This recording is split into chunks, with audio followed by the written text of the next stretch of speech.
Goeiemôre. Het jy al ooit gewonder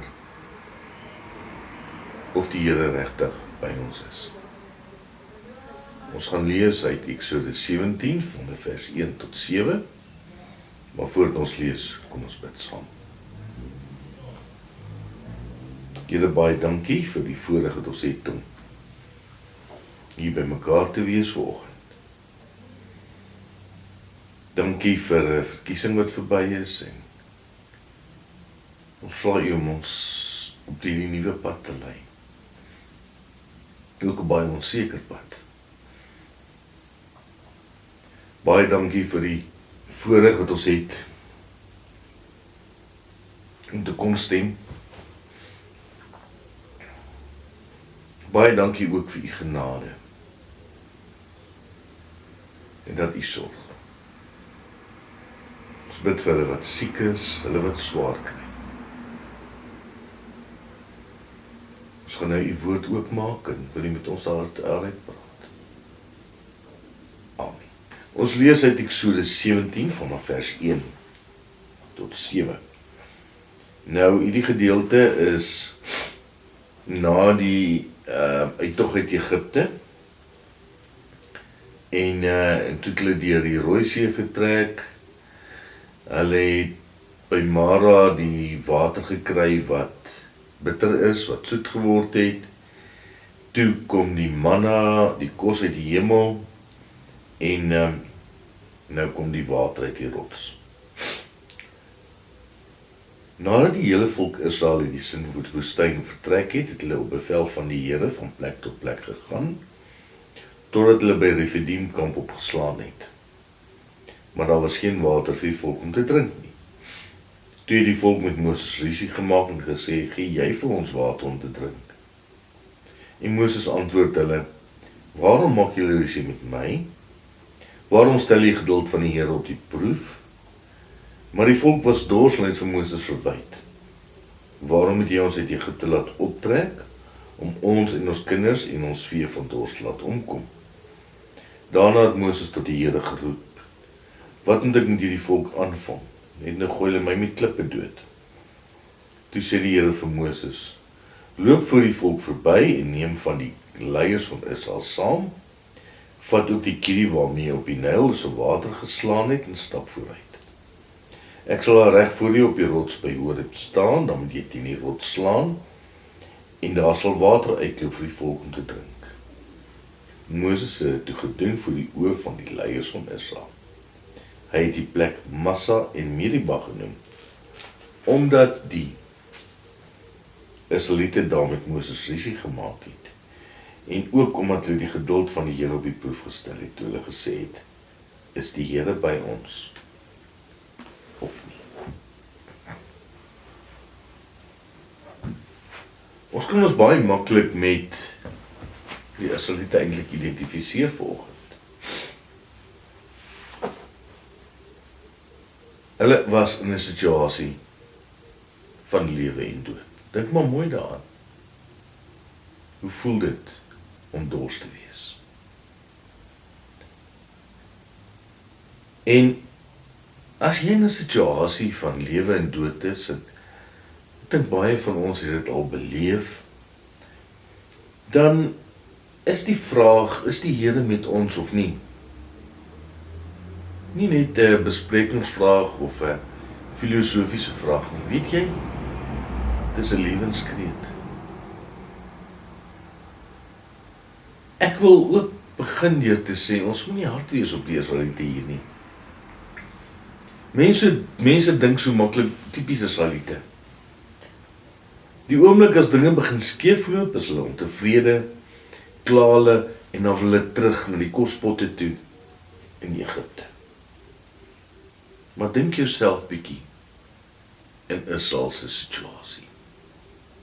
Versingende hitte, daar's nie bome nie, daar's nie skaduwee nie, dis net die son, geen water nie.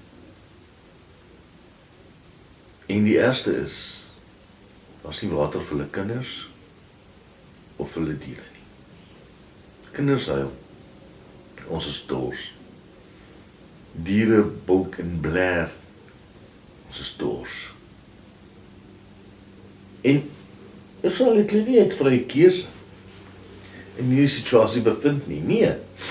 Moses het hulle oortuig dat die God van Abraham, Isak en Jakob vir hulle omgee.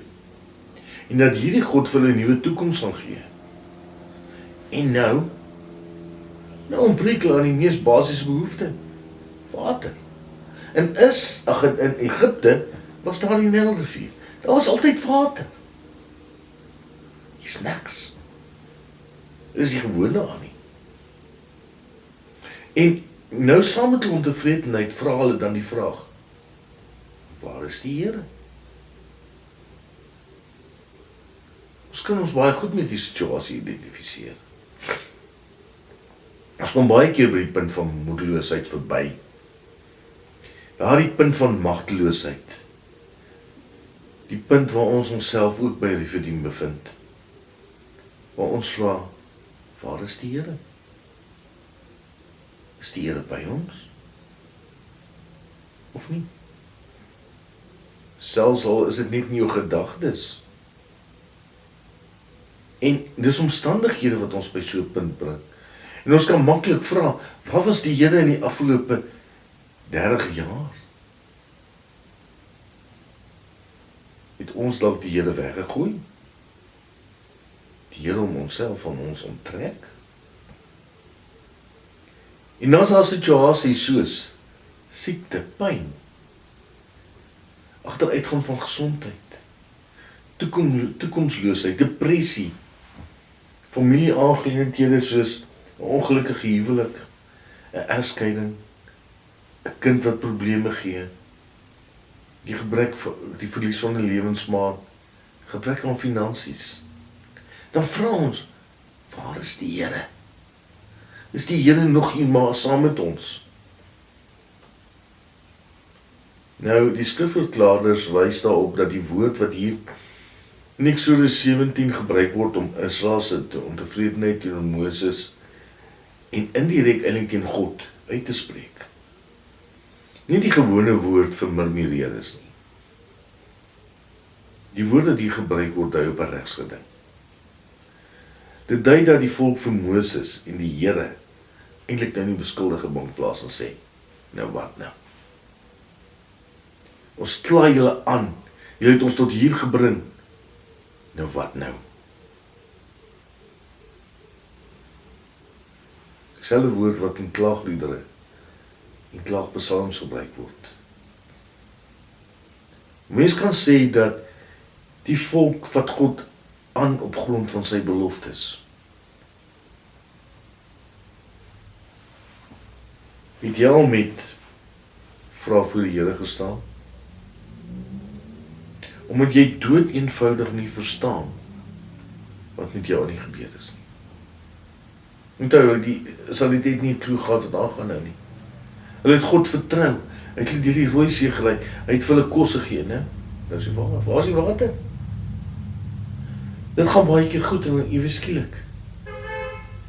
Dan is dit net verby. Hoe werk die Here? Hoe werk die Here se beloftes? En dan in jou hart kom hierdie eerlike vraag. Is die Here by my? Of nie? Wat nog wel interessant is dat die Here word nie kwaad nie. Moses bring hierdie probleem voor die Here. En die Here kom en sê, ek straf julle vir julle ongelowigheid nie. Nee. Die Here sê vir Moses, stap vooruit. Vat die staf waarmee jy op die Nyl geslaan het, en gaan slaan teen die rots daar by Horeb.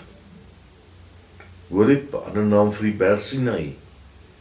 Die berg waar die Israeliete die wet en die woord van God ontvang het. En dan kom water uit die harde rots. En dan voorsien die Here water aan mens en dier. Nou wat sê hierdie gedeelte vir ons vanoggend? Sou ons kan sê dat die Here voorsien net in nood? Kan ons die tema dalk gemaak het, die Here voorsien altyd in nood? Kyk nou hierso. Maar die werklikheid is, dat dit tog nie altyd in die gelowiges lewe uitwerk, soos hier by Refidim nie. Baie keer kry ons nie klinkklare antwoorde nie. Die Here verander nie altyd teëspoed en voorspoed nie. Want dan verkondig ons 'n welvaartsgodsdiens. En welvaartsgodsdiens is baie gevaarlik. Nee. Ek wil eerder die vraag vra, was die Here heeltyd by Israel of nie? Het die Here Israel vergeet? En toe Moses hom aan sy kinders op Penari in die woestyn herinner, toe onthou God van hulle. Toe gryp God in. Toe gee God die water. Dit nie goed werk so nie. Want baie mense sê, die Here is by ons as dit goed gaan. Maar as dit sleg gaan, dat die Here my vergeet. Baie mense sê, die Here het Suid-Afrika vergeet. Nee, ek dink nie so nie. Want dan neem ons aan die Here is net by ons, wanneer dit goed gaan. Nie omgekeerd is ook waar. Die Here is ook by my, as dit sleg gaan. En die probleem is baie keer, ons maak die Here se teenwoordigheid afhanklik van of dit goed gaan of sleg gaan met my. Ja, in hierdie tye wat so sleg gaan, ek het het gevoel of die Here hier by my is. En dan sê ouens, die Here het my so geseën, dit gaan so goed met my. Jy sien, ons maak die Here se teenwoordigheid afhanklik van hoe ons die wêreld beleef. Ons koppel die teenwoordigheid van die Here aan die situasie waarin ons onsself bevind. En dit kan tog nie. Want die punt is eintlik, die Here is altyd by ons. God met ons. Hy is by ons as ons dors is. As ons smag na water. As ons uitroep, is die Here by ons of nie? Daarom wil ek vir jou vanoggend sê, die Here is by jou. Die Here is altyd by jou. Psalm 121 sê, die Here slymer en slaap nooit nie. Hy is altyd daar.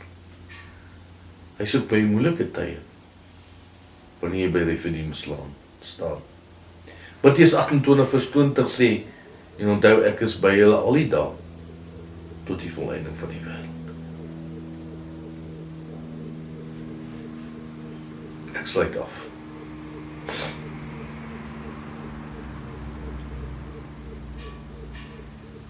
Dit het nie met Israel heeltyd voor die wind gegaan nie.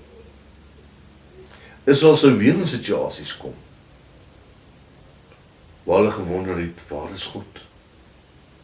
Tye van oorloë, tye toe daar slange was, tye toe in die woestyn rondgeswerf het, tye toe hulle te bang was om die land van beloofde land in te gaan. Maar hulle moes leer om God te vertrou, om te glo en vas te hou in die beloftes van God. En so moet ek en jy ook. En ons gaan in ons lewensreis, in situasies kom waar ons vra, waar is die Here? Is die Here by my of nie? Situasies waarin ons nie ons geloof in die Here moet herstel. Waar ons moet leer om die Here te vertrou en te bly vertrou. En daarom moet ons altyd vashou aan die teenwoordigheid van God. Is die Here by ons of nie? Natuurlik is hy by ons. Hy is altyd. Nou waar jy hier sit, tot in alle ewigheid.